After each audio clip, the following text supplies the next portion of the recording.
Muri ino minsi telefone zigezweho zikoresha simukadi ebyiri.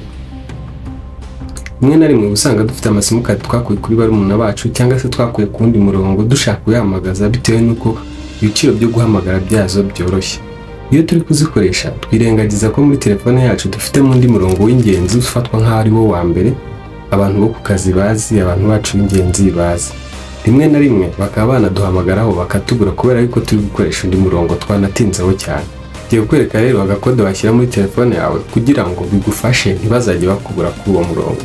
Mbere na mbere fata wa murongo wakuye kuri murumuna wawe cyangwa wakuye ahandi, ubanze uactive call waiting, kanda akanyenyeri 43 urwego yes kuri uwo murongo ufata nk'ari uwo guhamagaza.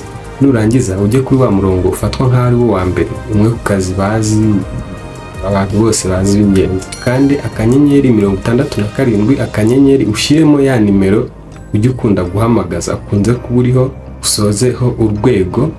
Nurangiza ukande yes. Ikitonderwa, iyo nimero nujya kuyishyiramo urabanza ushyiremo country code. N'ubwo hano mu Rwanda dukoresha 250. Ko ufite telefone nziza ijyamo simukadi ebyiri ntibizagusunikire kujya gutunga akandi telefone kubera yuko abantu baguhamagara ku murongo bakakubura kubera kuri kuvugira ku wundi. Koresha kano gakode.